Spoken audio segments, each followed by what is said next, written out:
Puji disembah, Kaulah yang bertata, dulu sekarang dan selamanya.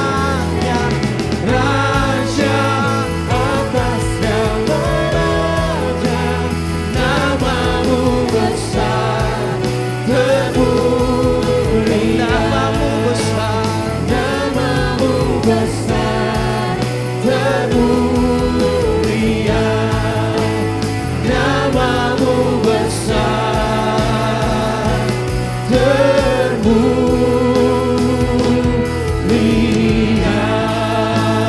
Haleluya. Haleluya. Berikan pujian kepada kita dan suara yang meriah kepada Dia. Karena Dia layak. Engkaulah Tuhan dalam hidup kami dan tidak ada yang lain. Engkaulah sumber hidup kami yang kekal dan sampai kepada kekekalan. Kami bersyukur bahwa Engkau tidak pernah gagal. Dan firman-Mu selalu hidup dan berkuasa dalam kami. Dan kami berdoa biarlah kiranya firman yang sama yang kami terima hari ini. Bahwa kami melakukannya Tuhan. Kami hidup di dalam penyerahan hidup kami kepada Engkau sepenuhnya. Dan biarlah Engkau yang berbicara kepada kami. Di dalam nama Yesus kami berdoa untuk firman-Mu ini Tuhan. Juga membawa kesembuhan bagi mereka yang sakit dan kelemahan dalam fisik mereka. Mereka di dalam tekanan, bahkan di dalam kegelisahan, di dalam kesedihan. Kau yang menghibur mereka Tuhan. Mereka yang tidak punya clarity akan mendapatkan kejernihan di dalam apa yang mereka lakukan. Dan kami mengucap syukur bahwa anugerah-Mu besar dan melimpah. Terima kasih Bapa, namamu dimuliakan dan nyatakanlah Kristus di dalam hidup kami lewat pemberitaan firman-Mu. Dalam nama Yesus kami berdoa, semua yang percaya berkata, amin, haleluya. Silakan Bapak Ibu, shalom. Selamat datang di dalam jemaat The Connections. Dan saya percaya bahwa pada hari ini kita sedang ada di seri Connected to Act. Jadi bagaimana kita terhubung bukan hanya dengan Kristus, tapi juga terhubung untuk kita bisa menjadi pelaku firman. Katakan sama-sama pelaku firman. Ya, jadi kita sudah tahu bahwa pelaku firman di sini adalah orang yang melakukan secara persis. Kalau bahasa Belanda itu persis itu artinya nggak boleh miring kiri miring kanan. Seperti apa yang dilakukan dan diminta. Dan kalau kita tidak melakukan dikatakan kita menipu diri sendiri. Menipu itu artinya seperti kalau dalam bahasa matematika bahwa 2 tambah 2 logikanya 4, tetapi menipu diri 2 tambah 2 sama dengan 5. Dan dia bisa berantem karena itu, ya. Jadi miscalculating gitu ya, salah menghitung dan akhirnya membuat banyak pertikaian. Dan yang kedua kita belajar bahwa di dalam connecting to act itu kita iman kita itu diwujud nyatakan di dalam perbuatan. Amin. Jadi perbuatan kita itu bukan menyelamatkan, tetapi setelah kita diselamatkan, bukti daripada iman kita itu adalah melakukan. Nah kemarin kita sudah belajar bahwa bagaimana menertibkan lidah kita. Dan lidah itu bisa menghanguskan, tapi juga bisa membangun, menghidupkan. Dan fondasi dalam pelayanan kita itu adalah bagaimana lidah kita itu bisa tertib. Nah pada hari ini kita akan melanjutkan dengan satu judul yang berikan judul Absolute Surrender. Katakan sama-sama absolute surrender.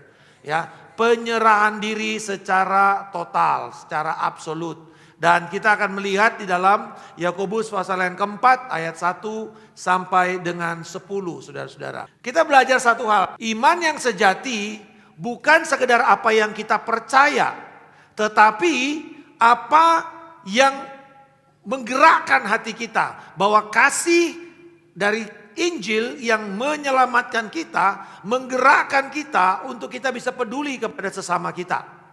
Untuk kita bisa menjadi orang yang memperhatikan sesama kita. Karena kalau orang sekedar percaya, survei mengatakan ada 80% orang di Amerika atau di Indonesia percaya Tuhan. Karena kalau nggak percaya Tuhan tinggal ada KTP-nya. Itu nggak boleh kan ateis di dalam KTP kita. Tetapi pertanyaannya, apakah cuma sekedar percaya Tuhan, bahwa Tuhan ada, Tuhan berkuasa, maka itu tidak cukup untuk membawa saudara kepada hidup kekal. Karena yang menjadi percaya artinya saya percaya seperti Bapak Ibu yang duduk di kursi hari ini. Ada nggak dari tadi nanya, ini kursi kuat apa enggak? Saudara tenang-tenang aja meletakkan seluruh bobot saudara. Betul ya? Malah mungkin pangku kaki lagi. Jadi makin nggak balance gitu kan. Kenapa? Karena sederhana. Saudara tanpa sadar meletakkan imanmu kepada kursi itu. Itu yang namanya percaya. Yaitu bersandar sepenuhnya kepada kekuatan dari kursi itu. Tetapi kepada firman dikatakan percaya dan mengaku. Artinya bahwa saudara bukan cuma aku percaya Tuhan. Enggak. Tetapi saya percaya dalam hatiku dan mengaku dengan mulutku. Artinya saya menyerahkan hidup saya sepenuhnya kepada Kristus. Dialah Tuhan dalam hidup saya. Nah kemudian saya mau ada 2 pertanyaan yang saya mau sampaikan kepada saudara. Yang pertama, mungkin di dalam beberapa bulan terakhir ini adakah satu hubungan yang lagi tegang yang saudara sedang hadapi? Mungkin hubungan dengan teman sekantor, partner bisnis, mungkin di dalam jemaat, di dalam pelayanan, mungkin ketegangan di dalam keluarga, suami, istri, orang tua, anak. Ketegangan yang bikin kita itu bahkan tidak ngomongan satu sama lain. Itu yang pertama. Ada enggak yang saudara sedang alami? Yang kedua, pernahkah saudara berdoa seperti doa saudara itu kembali lagi balik saudara? Doa tapi enggak nembus-nembus gitu loh. Cuman sampai di atap langit-langit balik lagi. Saudara udah doa, udah jungkir balik. Saudara seperti merasa doa saudara enggak kemana-mana. Berdoa tentang keuangan, berdoa tentang anak, berdoa tentang rumah tangga. Sepertinya cuman sekedar kayak hilang begitu saja. Tidak ada impact di dalam hidup kita. Apalagi dalam kondisi kita sedang kota kita ini begitu keras. Setiap hari saudara ada yang mengatakan kok mall rame terus. Tapi saudara pergi ke pasar Senen sana. Pergi ke warung-warung. Dan saudara lihat bahwa ternyata tidak banyak orang yang, tadi saya bicara sama satu orang yang pedagang pempek. Dia bilang iya Pak, menurun jauh. Mungkin kita ada kekurangan 40-50% penjualan. Saudara-saudara barang naik 30-40%. Saya masih pergi ke pasar soalnya ke Senen. Jadi biasanya beli segini kok sekarang udah lebih banyak. Ya dulu kayaknya beli 700.000 dapat ikan macam-macam. Sekarang cuma berapa ekor. Saudara-saudara ini bicara apalagi kalau kita bicara lingkungan kerja, grup WhatsApp di reuni dan semuanya.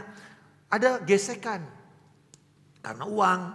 Lalu ada iri hati diam-diam kalau lihat kok temennya ini upload sesuatu kayaknya keren deh. Gitu ya. Hari ini gereja kebanyakan kayak gini nih kondisinya kosong. Karena libur kejepit. Dan ini sudah 2 minggu lagi. Tetapi yang naik ke puncak itu menengah ke atas. Yang di bawah gak bisa kemana-mana. Dan mungkin saudara pernah mengalami begitu banyak orang ketemu seperti kayaknya exhausted, capek gitu loh mukanya. Kenapa lo? Kayaknya capek gitu, capek tapi kayak capek. Tadi saya sedang berdoa untuk satu anak, ya mungkin sekitar umurnya sekitar 25-an. Ini masih muda tapi mukanya udah kayak orang letih gitu, kayak orang ada pressure yang begitu berat. Apa ini masalahnya? Nah saudara-saudara mari kita lihat bahwa ternyata di dalam apa yang menjadi teks kita pada hari ini, ada yang lebih dalam dari sekedar tampak luar, orang tertekan, keadaan sulit, tidak ada kepastian. Mari kita lihat saudara, saya mau mengajak Bapak Ibu untuk bagi berdiri untuk membaca firman Tuhan ini. Ya, mungkin kecil ya, tapi saya berharap bisa dibaca. Ayat 1 sampai dengan 10. Dari manakah datangnya perkelahian dan pertengkaran di antara kamu? Bukankah datangnya dari hawa nafsu yang saling berjuang di dalam tubuhmu? Kamu mengingini sesuatu, tetapi kamu tidak memperolehnya. Tapi kemudian kamu iri hati, tapi kamu tidak mencapai tujuanmu. Lalu kamu bertengkar dan kamu berkelahi. Kamu tidak memperoleh apa-apa karena kamu tidak berdoa. Atau kamu berdoa juga, tetapi kamu tidak menerima apa-apa karena kamu salah berdoa. Sebab yang kamu minta itu hendak kamu habiskan untuk memuaskan hawa nafsumu. Hai kamu orang-orang yang tidak setia. Tidakkah kamu tahu bahwa persahabatan dengan dunia adalah permusuhan dengan Allah? Jadi siapa saja yang hendak menjadi sahabat dunia ini, ia menjadikan dirinya musuh Allah. Ayat yang kelima. Apakah kamu menyangka bahwa kitab suci tanpa alasan berkata bahwa roh yang ditempatkan Allah di dalam diri kita diingininya dengan cemburu? Namun anugerah yang dianugerahkannya kepada kita lebih besar daripada itu. Karena itu kitab suci berkata, Allah menentang orang yang congkak, tetapi mengasihani orang yang rendah hati. Karena itu tunduklah kepada Allah dan lawanlah iblis, maka ia akan lari daripadamu. Mendekatlah kepada Allah dan ia akan mendekat kepadamu. Tahirkanlah tanganmu, hai orang-orang berdosa. Sucikanlah hatimu, hai kamu yang ragu-ragu atau mendua hati. Sadarilah kemalanganmu, berduka cita dan merataplah. Hendaklah tawamu kamu ganti dengan ratapan dan sukacitamu dengan duka cita. Ayat 10 kita nyanyikan bersama-sama. Hendaklah dirimu di hadapan Tuhan dan ia akan meninggikan dirimu. Silakan duduk saudara. Ketika Rasul Yakobus membuka surat ini dengan pertanyaan, dari manakah datangnya sengketa? Ini bukan pantun, dari mana datangnya cinta, ya sudah itu bukan ya, dari mata turun ke hati, bukan saudara. Dia katakan dari mana datangnya sengketa, dari mana datangnya perbedaan, dari mana datangnya konflik, dari mana datangnya amarah, dari mana datangnya permusuhan. Dikatakan dari mana sumbernya? Ayo gede-gede katakan, dari mana sumbernya? Hawa nafsu. Saudara-saudara, bahwa hawa nafsu yang saling berjuang di dalam anggota-anggota tubuhmu. Berarti di sini ada tarik-menarik antara keinginan daging dengan keinginan roh. Saudara-saudara, ini akar dari semua sengketa. Ini akar dari semua konflik yang ada, baik di rumah tangga, baik di gereja, baik di negara, baik di dalam bisnis. Yaitu bukan orang lain, bukan kondisi sekitar kita. Karena Paulus bilang begini, kalau kamu melihat dirimu ini udah mati bagi Kristus.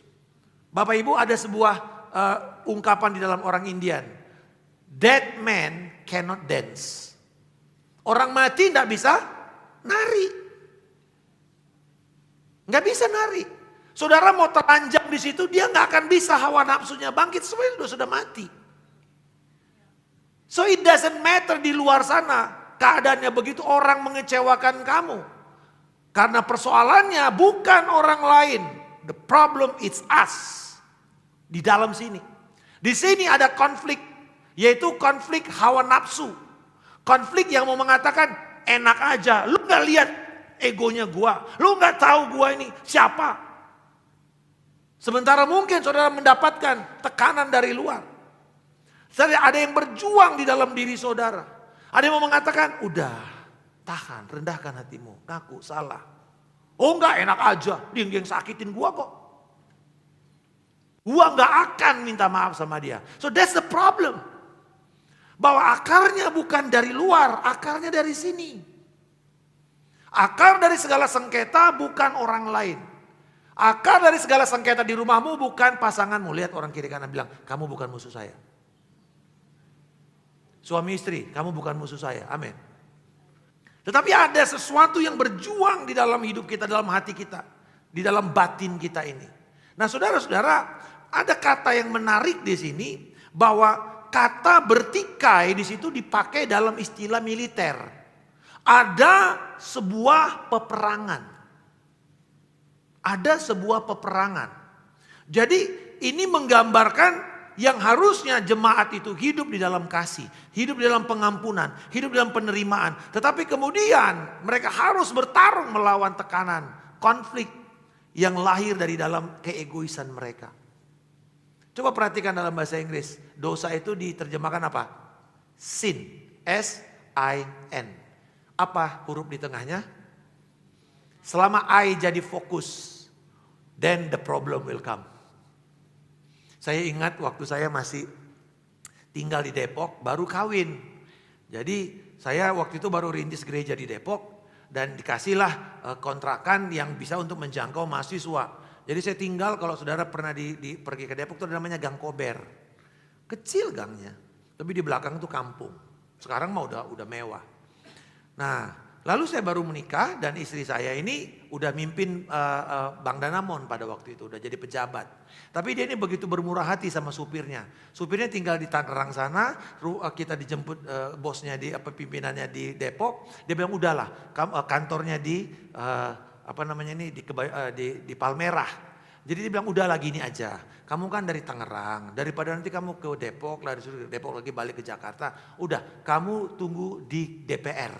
Wah itu deket banget saudara dari kantornya. Nah untuk itu kita mesti naik bus. Jadi dia bayangin high heel saudara ya, 7 sen ini udah naik, tapi dia lepasin dulu, dia pakai sendal gitu ya, dia bawa karena gang kecil. Dan kemudian kalau kita nunggu di depan pinggir jalan Margonda, kita akan dapat bus boleh, AC boleh, tapi berdiri 2 jam. Karena pagi kan. Jadi kalau kita mau dapat duduk, kita mesti pergi ke terminal. Berarti dari sini ke terminal, baru kemudian ke Jakarta. Maka untuk istri saya bisa sampai di kantor tidak terlambat. Jam 8, saya mesti pergi ke terminal, udah jam 5 nunggu bus. Haleluya. Jadi saudara saya pernah berjuang begini. Lalu kemudian selama 1 kali saya telat dan akhirnya kita berdiri. Wah saya ngomel. Istri saya bilang begini, emang ngomel-ngomel mengubah keadaan? Iya juga ya. Tapi kan ya kamu duduk, aku berdiri. Gitu kan, ya, yang menahan penderitaan kan saya. Lalu kemudian Roh Kudus bilang begini, Markus, kalau kamu marah-marah dengan kondisi, it because you are selfish.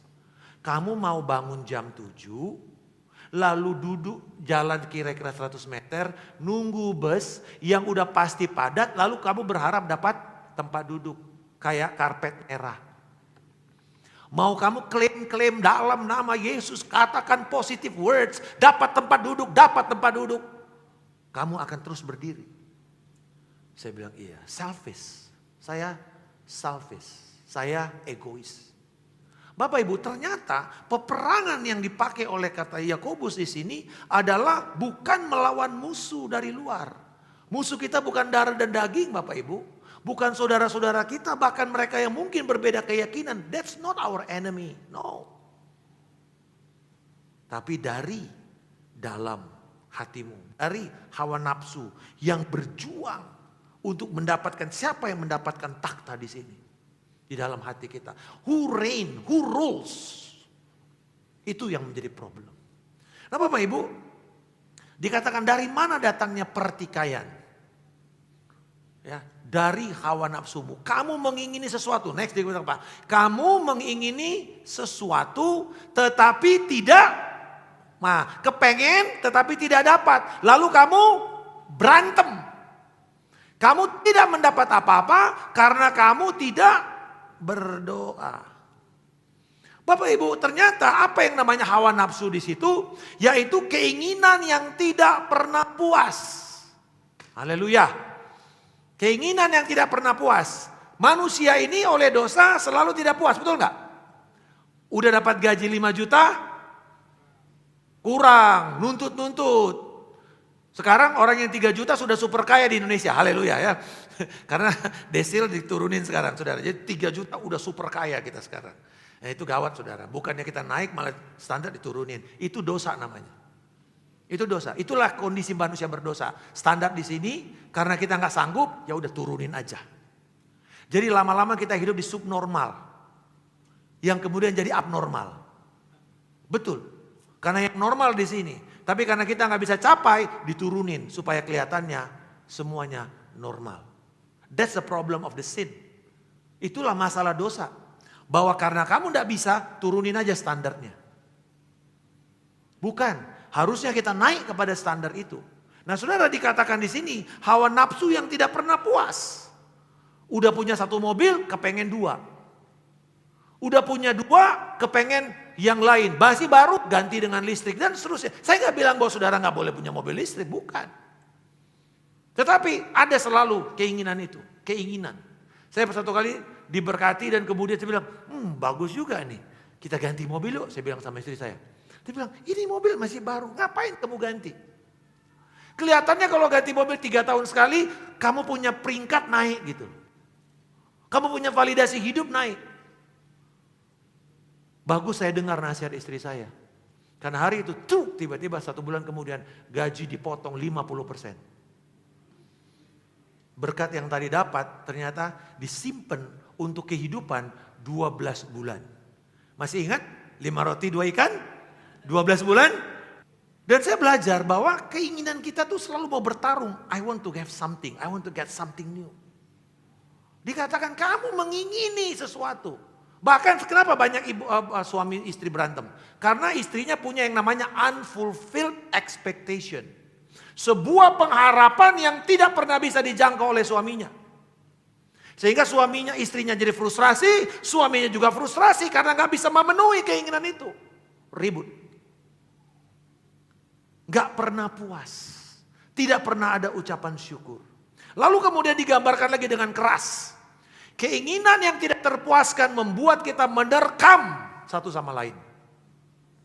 Kita menghakimi pasangan kita. Kita menghakimi orang tua kita karena anaknya bilang, papa gak bisa begini, papa gak bisa. Orang lain bisa, kok aku gak bisa. Membuat kita saling menerkam, saling menghakimi. Kita berkompetisi dengan sengit di kantor. Karena apa? Gua mesti beli ini, gua mesti istri, gua mesti beli ini. Gua gini, skincare-nya udah naik sekarang.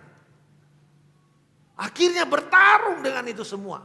Kita berkompetisi sengit, sikut kiri, sikut kanan. Membandingkan diri kita dengan orang lain yang ada di sosial media. Kok dia bisa ya? Ya mulai lagi, dia upload yang baru. Lebih mengejar hal-hal yang fana. Ini semua menjadi bahasa yang terus menerus diungkapkan oleh Rasul Yakobus. Bahwa dikatakan, kamu ingin tetapi kamu tidak peroleh apa-apa. Nah ini menarik.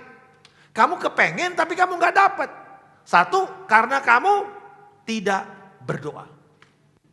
Pun kalau kamu berdoa, doamu kembali lagi kepada akarnya. Memuaskan hawa nafsumu. Kamu bilang, Tuhan berkati aku Tuhan supaya aku bisa beli mobil ke tetanggaku. Nah itu hawa nafsu namanya. Karena dilahirkan dari iri hati. Kamu tidak mendapat apa-apa. Kamu bertengkar, kamu berperang. Lalu dipakai kata yang hiperbola di sini saudaraku. Bahwa dikatakan gambaran yang begitu dramatis kalau dibilang bahwa memuaskan hawa nafsumu sendiri. Kamu habiskan itu. Itu kayak kamu bakar sesuatu sampai hangus. Kamu habiskan semuanya itu. Hanya untuk memuaskan hawa nafsu. Orang yang dapat uang banyak lalu main judi. Itu memuaskan hawa nafsu. Sehingga dia terbakar oleh hawa nafsunya sendiri. Orang yang main perempuan, orang yang main laki-laki, orang yang narkoba. Itu akhirnya memuaskan. Pertamanya kelihatannya enak, nikmat. Tapi lama-lama you will be consumed. Kamu dibakar habis. Hangus jadinya, gak dapat apa-apa. Dan jangan berpikir, itu kan dosa Pak, gua gak ini. Bagaimana dengan ilmu pengetahuan? Kamu mau kepengen pinter, menjadi orang yang paling pinter. Kamu baca semuanya. Then it will consume you. Itu membakar habis hidupmu. Tapi kalau ada satu yang membakar habis kita. Lihat kata Yesus. The zeal of the Lord. Cinta akan rumahmu. Itu yang menghanguskan aku. Oh, it's not about him. Enggak. It's about God. And his purpose. Bukan tentang dia. Dia boleh luka, dia boleh sakit, dia boleh apapun. Selama rencana Allah tidak terganggu. Itu lebih layak. Wow. Tapi Pak, masa Pak kita melakukan firman Tuhan kita luka-luka? Welcome to the kingdom. Mau hidup nyaman sambil menggenapi rencana Allah? Bukan di tempatnya. Bukan di kekristenan. Di sana, di tempat dunia. Kalau dalam Tuhan, bersedia untuk engkau bisa melewati jalan penderitaan. Kenapa?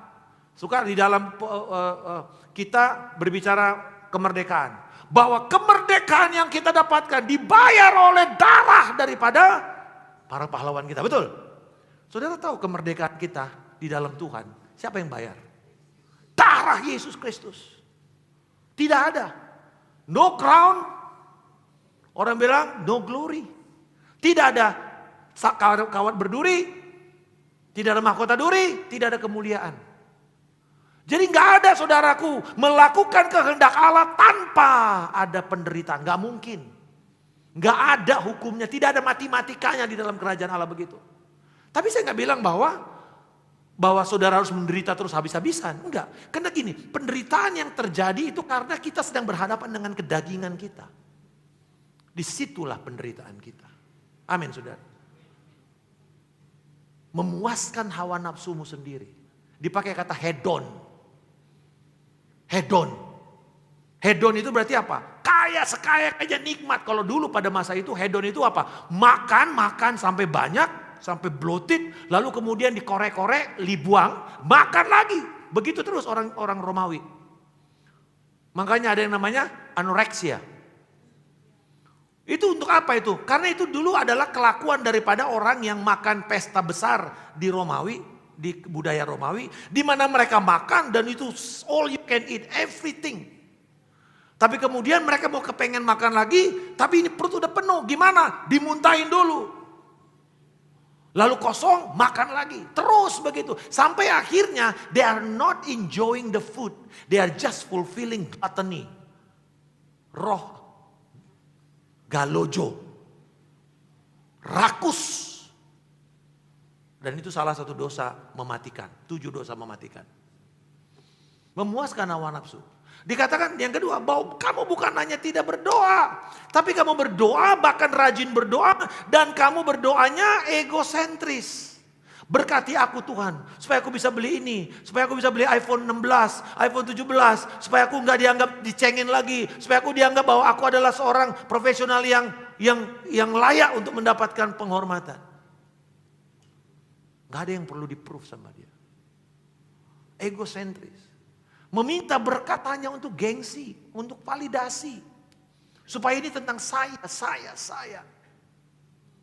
Tapi berapakah kita berdoa untuk orang lain? Dan saya bersyukur waktu Ibu Vivi mengingatkan saya, di dalam pertemuan doa yang kita lakukan, selalu kita apa? Kita saling mendoakan. Misalnya saya mendoakan Yvonne gitu. Tapi kemudian saya bilang, Yvonne, siapa orang yang kita perlu doakan supaya mereka bisa bertobat? Yang untuk mereka bisa dijamah Tuhan. Artinya doa kita pun tidak sekedar untuk memberkati satu sama lain. Tapi ada orang loh di sana yang kita minta, Tuhan jamah hati mereka. Bawa mereka Tuhan. Saudara-saudara, karena penginjilan tidak pernah karya sendiri. Amin. Tidak ada karya sendiri penginjilan itu. Nah mohon maaf, saya belajar ini karena kita tanpa sadar dipengaruhi oleh teologi barat. Istilahnya personal evangelism, penginjilan pribadi, PI pribadi. Lawan mass evangelism, KKR. Dan kita dulu, saya besar dengan orang seperti ini.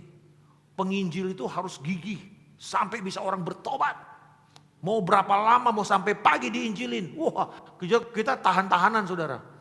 Sampai kadang-kadang ini orang bertobat sudah jam 3 pagi. Ngomongnya dari jam 3 sore. Tahan itu kita semua, berdebat begitu. Kenapa? KPI kita adalah berapa banyak yang kamu tuntun dalam Tuhan. Sampai saya baca firman Tuhan. Saudara lihat di dalam Markus pasal yang kedua. 4 orang yang mikul orang lumpuh itu.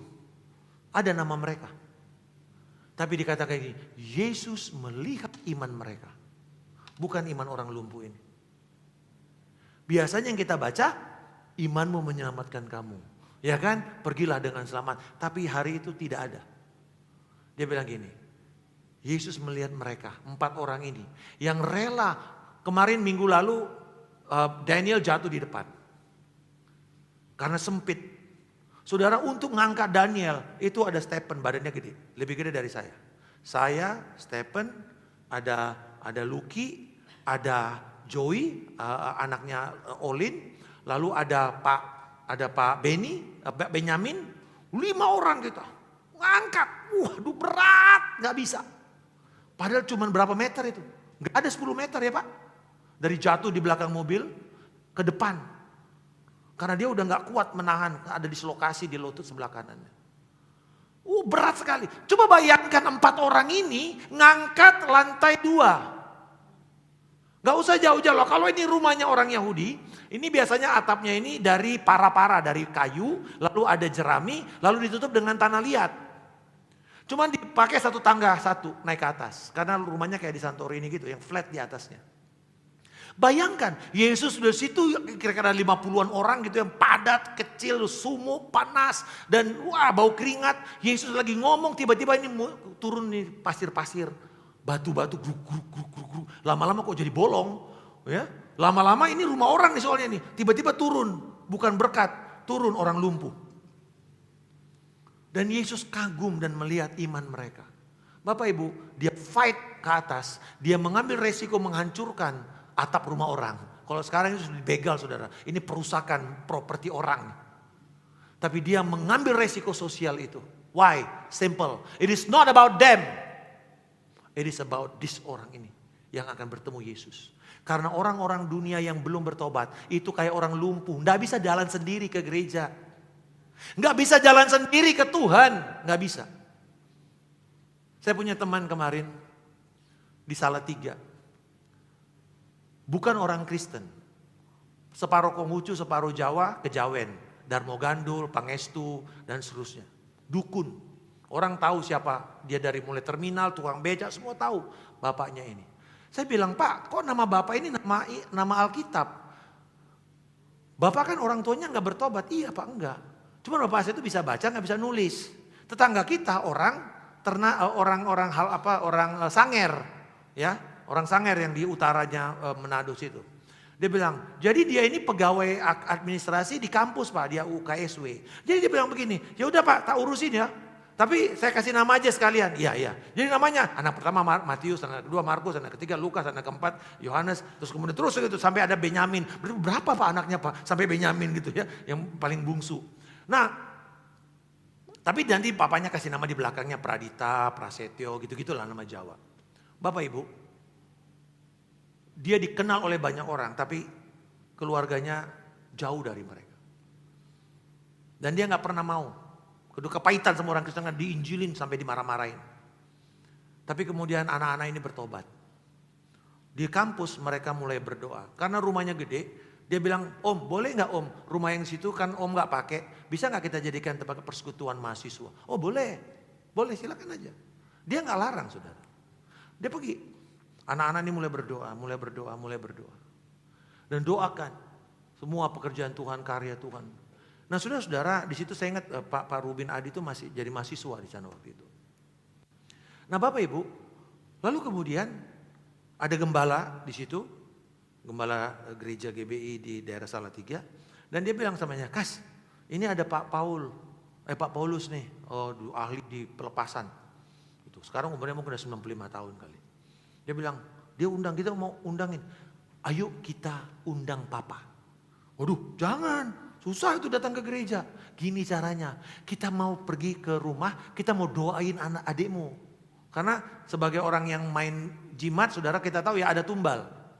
Dan tumbalnya itu adalah anak yang paling bungsu. Yang sakit-sakitan gak jelas, dia sendiri ilmunya udah gak kuat dan dia gak bisa juga mendoakan anak ini.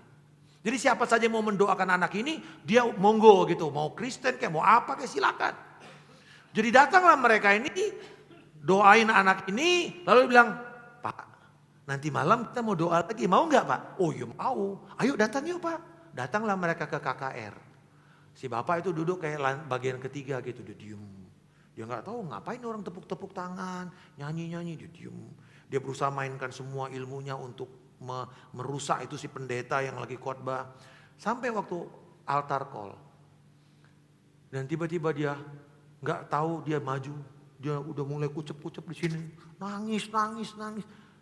Anaknya bilang, babe gue kapan ya nangis begini ya? Kayaknya nih terharu banget. Jadi karena dia agak sedikit nggak mau dianggap ini.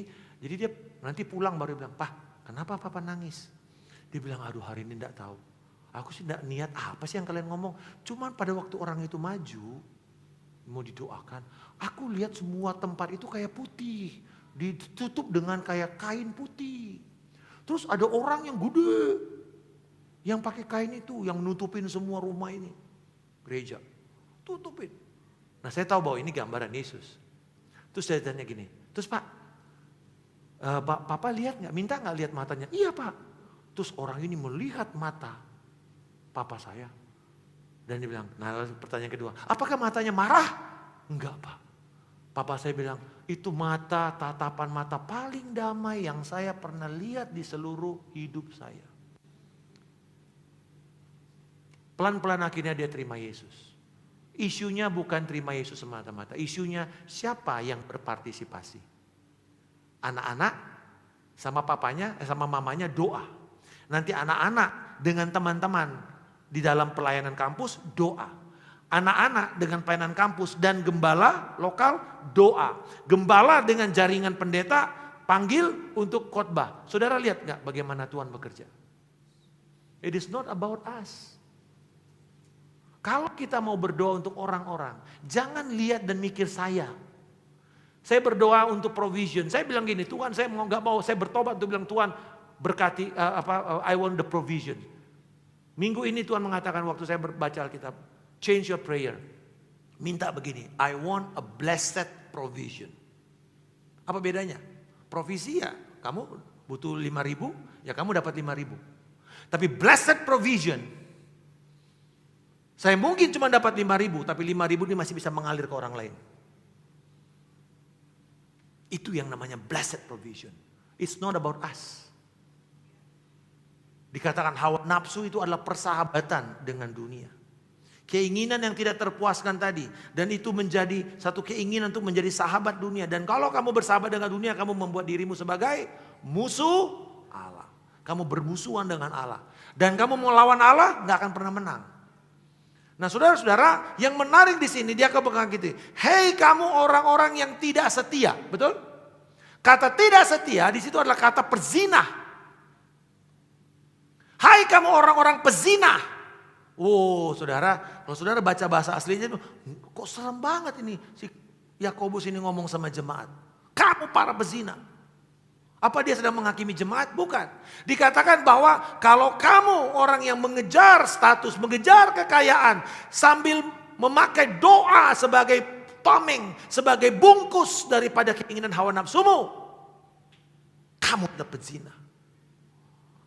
Waktu saya mempersiapkan firman ini, saya bilang, Tuhan, am I an adulterer?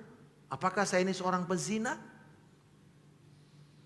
Ternyata Tuhan mengatakan orang yang berzina itu apa? Kalau dia masih punya mendua hati dengan yang lain. Kan gitu yang namanya berzina kan? Masih punya keinginan, masih stalking, CLBK. Jadi perzinahan bukan cuma menyembah berhala, hatimu mendua. Kepengen diri dan kepengen mendapatkan dari Tuhan. Nah ini pembalikan yang luar biasa. Di tengah-tengah kegagalan, kita berdosa, kita menjadi sahabat dunia, kita menjadi musuh Allah. Doa kita menjadi doa yang egois. Terjadi pembalikan dalam ayat 5 dan 6. Bahwa ternyata dikatakan Allah tidak menghukum kamu. Loh, kalau gitu enak dong Pak, mereka berdosa-berdosa. Bukan. Karena kasih karunia Tuhan lebih besar daripada kegagalan kita. Apa itu kasih karunia Tuhan? Kristus yang mengambil semua hukuman kita di kayu salib. Karena kita tidak mampu melawan semua itu. Kita nggak bisa lari dari hukuman kita. Kristus mengatakan, sudah, Bapa, aku ambil. Aku yang hancur. Supaya mereka bisa dipulihkan. Supaya mereka bisa kembali kepada Tuhan. Kasih karunia lebih besar daripada dosa. Amin saudara. Kasih karunia lebih besar daripada kegagalan kita. Kasih karunia lebih besar daripada hati kita yang terbagi-bagi ini saudara. Inilah kuasa Injil Kristus. Bahwa kasih karunia lebih besar daripada dosa. Lalu kalau saudara nanti baca, nanti di rumah saja. Ini dari mulai kata tunduklah kepada Allah sampai rendahkanlah dirimu. Itu kata-kata kerja semua. Tunduk, lawan iblis, mendekat kepada Allah. Tahirkan tanganmu, sucikan hatimu, sadar akan kesengsaraanmu, berduka cita, meratap. Lalu kemudian dikatakan puncak dari semuanya, rendahkanlah dirimu di hadapan Tuhan. Dan ini kabar baiknya, Allah tidak perlu tunggu sama kamu menjadi sempurna untuk Tuhan menerima penyerahan hatimu. Enggak. Engkau jatuh kegagalanmu baru hari ini. Cepat-cepat datang. Tuhan, aku bertobat. Aku minta ampun. Aku gagal. Lakukan penyerahan diri. Jangan bilang gini, tunggu sampai gua nanti pulih dulu. Gua coba sendiri. Coba bikin begini, coba bikin begini. Supaya nanti Tuhan kira-kira cuma dapat udah bagusnya aja. Gak ada itu. Itulah agama. Tapi kalau kamu mau sungguh-sungguh menyadari kuasa anugerah Allah. The moment kamu jatuh, the moment kamu gagal, kamu mengatakan, Tuhan tolong. Please, aku gak kuat, aku gak mampu. Karena kalau saudara masih prove yourself that you are able. Dengar baik. Itulah frustrasi yang paling besar. Itulah yang diperbuat oleh agama manusia. Aku mau beres dulu baru datang ke Tuhan. Kapan kita beres? Kapan? Tidak akan pernah. Aku beres dulu nanti baru ke gereja. Kapan? Cepat datang dan bereskan kepada Tuhan hari itu juga. Jadi penyerahan total bukan berarti kita jadi kehilangan jati diri. Pak, kalau aku menyerah total nanti aku kehilangan jati diri dong. No. Justru pada waktu kita yang namanya penyerahan total, kita berhenti berjuang mengendalikan semua di bawah kontrol kita. Dalam beberapa kali konseling yang kami lakukan bersama Ibu Vivi, saya selalu bilang, saya nggak peduli dengan yang di atas-atas. Berantem lah, utang lah, apalah. Saya peduli dengan akarnya. Cuma ada 3 akarnya.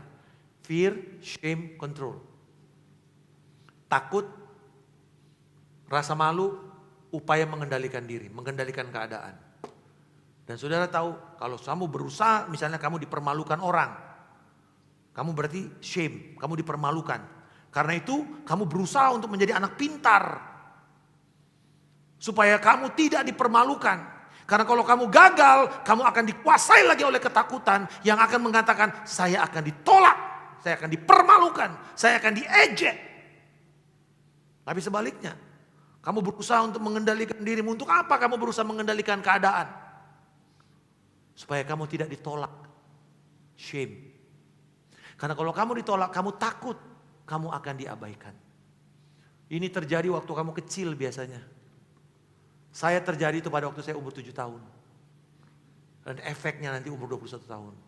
Efeknya terus sampai pelayanan. Sampai saya ngerti itu. Dan saya bilang, Tuhan, I don't want untuk yang di atas-atas buah-buahnya ini. Ini yang menjadi masalah saya. Dan salah satunya apa? Untuk menyerahkan pengendalian hidup saya kepada Tuhan. Karena I like to control things. Itu dosa saya. Dan untuk saya mengatakan, Tuhan, let God, let go. Itu susah Bapak Ibu. Let God, let go. Oh, serahkan dirimu seperti Abraham menyerahkan Ishak. Iya, kamu serahkan. Tapi lu tungguin di bawah mezbah. Itu bukan let go. Lu try to control things. Tuhan bunuh gak ya? Jadi apa absolute surrender bagi kita? 1, jujur. Di mana kita masih mendua hati? Jujur aja sama Tuhan. Apakah dalam keuangan? Ini masih uang saya. Atau ini adalah uang Tuhan. Berapa Tuhan yang saya bisa pakai buat diri saya? Karena sisanya ini adalah milik kamu. Atau mungkin relasi yang tidak kunjung damai, ribut terus. Atau mungkin ambisi untuk mengejar pengakuan. Ayo, mari kita jujur. Yang kedua, jemaat Tuhan. Supaya kita bisa menjadi jemaat yang bertindak. Berhenti memperbaiki diri setengah-setengah. Karena itu, ayo izinkan Tuhan mengambil kendali hidupmu. Lalu kemudian, biarkan penyerahan hidupmu. Penyerahan total itu terlihat di dalam tindakan sehari-hari. Dari mana saya tahu? Let go. Gak usah ribut, gak usah mau menang-menangan. Gak usah mau mengatakan saya menang kamu kalah. No. Nah ini saudara. Penyerahan total tidak berhenti di ruang doa. Seringkali kita berdoa kita kedengar bahwa kita ini penyerah total. Aku serahkan Tuhan, ku berserah, ku berserah. Tapi nanti dalam tindakan gak ada tuh penyerahan total. Gak ada tuh mengatakan okay, you are right, I was wrong. Jadi pada hari ini mari kita meneladani apa yang Kristus lakukan. Dia meninggalkan, dia tidak mempertahankan hidupnya dalam Filipi pasal yang kedua. Dia turun merendahkan hatinya. Mati di kayu salib. Supaya kemudian Tuhan bisa mengangkat kita. Boleh kita bangkit berdiri Bapak Ibu. Thank you Jesus. Tuhan, kami mengucap syukur pada hari ini. Tuhan, kami tahu dalam perjalanan mengiring Engkau ada banyak Tuhan pertengkaran, persengketaan yang terjadi dalam hidup kami. Karena kami masih mendua hati. Karena kami masih bertarung dengan egoisme kami. Masih bertarung dengan harga diri kami. Padahal Engkau sudah menebus semuanya. Kami susah untuk mengatakan hidupku dan matiku adalah milik Tuhan. Seringkali kami mau try to control our life. Walaupun kami sudah mengatakan kami mengenal Tuhan, kami bertobat, kami lahir baru. Tapi dalam perjalanan kami seringkali kami try to control. Kami berusaha mengambil setirnya itu Tuhan. Kami berusaha untuk memegang kendali itu Tuhan. Ampunilah kami pada saat ini. Kami mau jujur dengan Engkau pada hari ini. Saudara-saudara, mungkin waktu kita sambil kita menyanyikan lagu ini, saya mau saudara datang sama Tuhan dan jujur saja. Mau bertobat kepada Tuhan. Apa yang menjadi masalahmu? Apakah karena engkau takut dipermalukan sehingga engkau berusaha untuk menjadi yang terbaik? Kalau kita mau menjadi yang terbaik karena untuk memuliakan Tuhan, beda dengan karena kita takut diejek atau kita kehilangan muka. Atau engkau mau mengendalikan sesuatu karena engkau tidak mau, karena itu menjadi identitasmu dan bukan Tuhan. Mari hari ini kita datang sama Tuhan. Mengiringku seumur hidupku. Mari kita bangun Masuk sebuah dalam kesetiaan, rencana loyalitas total kepada Kristus. pikiranku, Yes Lord. kehendakku. Kami serahkan ke dalam tangan-Mu Tuhan. Ku serahkan padamu. Bahkan masa depan dan harapan kami Harapanku hanya di dalam-Mu. ku kan teguh bersamamu Tuhan. Jadikanku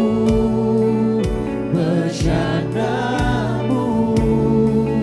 Inilah kami Tuhan. Untuk Kami menyerahkan seluruh kehidupan kami ke dalam tangan-Mu. mengiringmu seumur Terima kasih Tuhan. masuk dalam rencana. Kami minta anugerah-Mu Tuhan. Lebih besar daripada kegagalan kami. Lebih besar daripada dosa kami.